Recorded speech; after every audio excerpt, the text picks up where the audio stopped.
अजय जी, आपसे करना चाहूंगा, ये जो पूरा मामला है इसको आप किस रूप में देख रहे हैं जी? देखिए, मैं पहले कानूनी लहजे में बात कर लूंगा और उसके बाद फिर पॉलिटिकल बात करूंगा।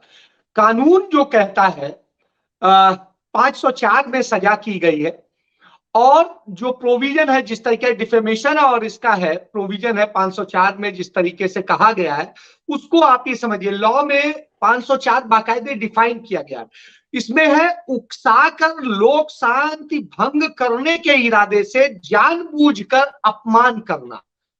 इसके लिए ये तो कुल मिला के लोक शांति होनी चाहिए जो भंग हो रही हो, और उसके अलावा जानबूझकर इरादतन जिस तरीके से आप किसी को अपमानित कर रहे होते। इस केस में बड़ा डिफरेंट है। इस केस में यदि कानून के लहजे से देखें तो इसमें सजा कोई दुनिया की कोर्ट कर ही नहीं सकती है। डिफेमेशन का जो लॉ है उसको यदि आप पूरा देखेंगे तो उस हिसाब से इसमें जाते हैं, तो आप देखिए क्यों नहीं सजा हो सकती है।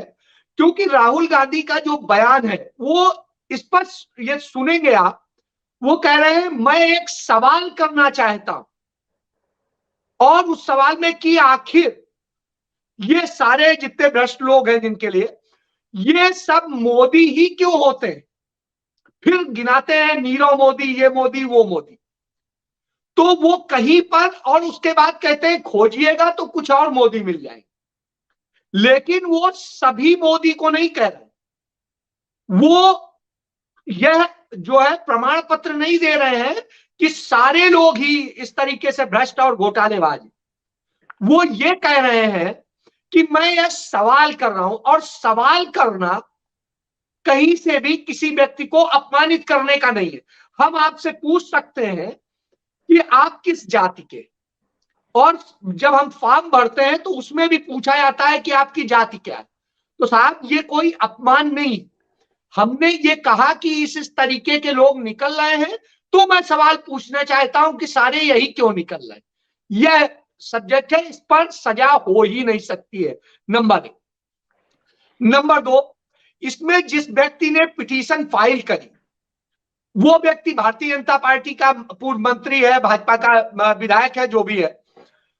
आप ये समझिए उस शख्स का उसमें नाम नहीं लिया गया है, तो इस आधार पे आप नहीं कर सकते, क्योंकि उन्होंने आइडेंटिफाई किया है कि किस तरह के लोगों के बारे में मैं सवाल कर रहा हूं।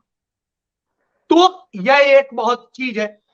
इसके बाद में आप यदि इस पूरे केस का तो मेरिट ये है, इस आधार पे ना तो जो इसकी परिभाषा है उसके तहत वो आते हैं और ना इस पे आते हैं। फिर अदालत क्या करेगी? अदालत की जो इसमें सीमा है सजा देने की, वो सीमा मैक्सिमम, अधिकतम सारे जोर लगा ले तो 2 साल दे सकते हैं, वो अदालत ने दे दी। और जुर्माना सबसे अधिक कर सकते हैं, वो उन्होंने कर दिया। तो कोई रियायत नहीं। अब इस मामले में एक जो सबसे बड़ा पहलू जो सामने आया वो आपको थोड़ा सा जानना जरूरी है। पिछले 15 दिन से भारतीय जनता पार्टी के छोटे से कार्यकर्ता से लेकर राष्ट्रीय स्तर तक जो भी बड़े नेता हैं, जिनका भी नाम ले लीजिए, हजारों लोगों ने कह दिया राहुल गांधी माफी मांगे।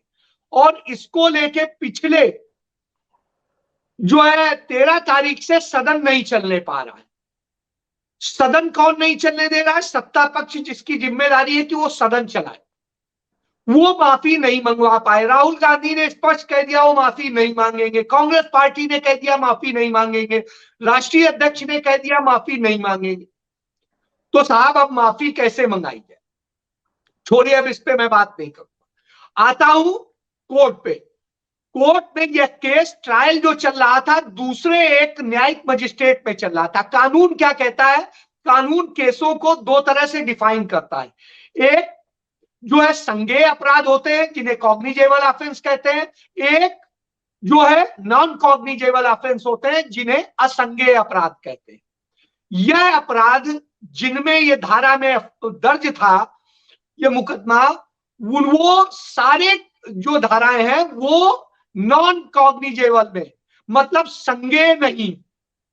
तो जो संज्ञेय नहीं होती हैं उनमें जमानत पाना खुद एक्यूज्ड का अधिकार होता है, कोई कुछ नहीं कर सकता है। दूसरी चीज, इसमें एक और चीज, एक और डिफाइंड है, पिटी ऑफेंसेस और अदर्स ऑफेंसेस। तो ये पिटी ऑफेंस में आता है, और जब पिटी ऑफेंस में आता है तो पिटी ऑफेंस का मामला एक लोअर लेवल के मजिस्ट्रेट की अदालत में चलता है, और उसी तरह से कानून के तहत चल रहा था। लेकिन अचानक वो भारतीय जनता पार्टी के नेता जो पिटिशनर है एप्लीकेशन देते हैं, और एप्लीकेशन के बाद में ये केस अचानक अभी चंद दिन पहले ट्रांसफर करके सीजीएम की कोर्ट में कर दिया जाता है। सीजीएम ए क्लास का मजिस्ट्रेट होता है, उसके में कर दिया जाता है, जबकि ये बी क्लास के मजिस्ट्रेट का केस है, तो वहां कर दिया जाता है। बहरहाल ये उनका अधिकार है। तो उन्होंने खुद सुनवाई करी और राहुल गांधी से कहा आप माफी मांग लीजिए, आपको पिटिशनर भी माफ करने को तैयार है। इसकी पूरी जानकारी मैं वही बता रहा हूं, एक सेकेंड, मैंने आपको वीडियो भेजा है, वकील इसको बता भी रहे। इसके अलावा जब उनसे ये कहा गया और कहा गया पिटिशनर मुकदमा खत्म करने को तैयार, राहुल गांधी ने कहा मैं माफी नहीं मांगूंगा और मैंने कुछ गलत नहीं किया है, मैंने अपना फर्ज निभाया है। बीइंग अ राजनेता, एक राजनीतिक भाषण मैंने दिया था, उसमें जो भी मैंने कहा है उसके लिए मुझे खेद इसलिए नहीं क्योंकि मैंने कोई ऐसी चीज नहीं कही है जिसको लेकर के कहीं पब्लिक डोमेन से अलग हो, एक चीज। और दूसरी चीज जो है इसमें उन्होंने कही मुझे अदालत से किसी दया की उम्मीद नहीं है और मैं चाहता नहीं हूं, मैं कोई दया नहीं चाहता हूं, स्पष्ट रूप से कहा गया। जो 170 पेज का जजमेंट है उसमें इसका जिक्र है, जो एक्यूज के बयान लिखे जाते हैं उसमें लिखा गया है कि लास्ट बहस के पहले, सजा की बहस के पहले ये होता है। तब पिटिशनर के एडवोकेट ने कहा कि हम मेजर सजा की मांग करते हैं, और जो उन्होंने मांग की वही जज ने सुना दी। अब ये तो हुआ लीगल। अब ये करने की वजह ये है कि उनका ये मकसद था कि इससे राहुल गांधी डर जाएंगे और जिस तरीके से कर रहे हैं वो अलग तरह से हो जाएगा। अब आप एक चीज समझिए कि इस तरह की जब स्थिति होती है तो राहुल गांधी ने दर्शा दिया वो डरने वाले नहीं। मैं इसका जिक्र एक और घटना का करना चाहूंगा। आप मार्च 1922 का आप जिक्र करिए, हमारे राष्ट्रपिता महात्मा गांधी वही गुजरात की अदालत में थे और अदालत ने उन्हें कहा कि आप माफी मांग लीजिए, आपको क्षमा कर देते हैं, हम नहीं चाहते हैं आपको सजा दें। महात्मा ने यही शब्द कहे थे जो राहुल गांधी ने कहे कि मैंने सच बोला है, सच लिखा है। 3 लेख लिखने का मामला था, कहा सच लिखा है और हम अदालत से कोई भी दया की चाहत नहीं रखते हैं और आपको जो करना है वो कीजिए। अदालत ने आजीवन कारावास की सजा सुनाई और जस्टिस ने बाद में अपनी किताब में लिखा है कि मैं इस सजा के लिए खुद को दोषी मानता हूं। ये आप समझिए। दूसरी एक घटना है, हमारे आज महान जो पुरोधा थे, क्या कहते हैं, शहीद आजम भगत सिंह, सुखदेव, राजगुरु, उनका शहीदी दिवस है। उनको नमन करते हुए उनका भी केस मार्च का ही था और उनसे भी यही कहा गया था कि आप मर्सी पिटीशन दे दीजिए, क्षमा मांग लीजिए। उन्होंने साफ साफ कहा था हम किसी दया की चाहत नहीं रखते हैं, हम कहीं क्षमा नहीं मांगते हैं, हमने जो किया सही किया। तो आज उन 2 वीरों की श्रेणी में आजाद भारत में तीसरा शख्स खड़ा हुआ है, उसका नाम राहुल गांधी है। और राहुल गांधी ने आज साबित कर दिया कि वो गांधी का वंशज है और उसे डर नहीं लगता है कि वो जेल जाए या कहां आप भेजो। तो सबसे बड़ी चीज ये है। और इसका राजनीतिक असर क्या हुआ है कि जो अरविंद केजरीवाल कभी भी कांग्रेस के मामले में पॉजिटिव नहीं होते थे, आज उन्होंने भी राहुल गांधी के मामले में पॉजिटिव हुए हैं, कांग्रेस के मामले में नहीं हुए। पहले आप समझ लीजिए, उन्होंने कह दिया है कि उनकी हमारी अलग है, लेकिन वो अलग है, और कहा है कि ये गलत हुआ है। उसके अलावा पूरे देश में कांग्रेस पार्टी का प्रोटेस्ट हो रहा है, जम्मू कश्मीर से लेके असम तक, कलकत्ता तक, और गुजरात से लेकर तमिलनाडु तक, जहां तक आप गिन लीजिए।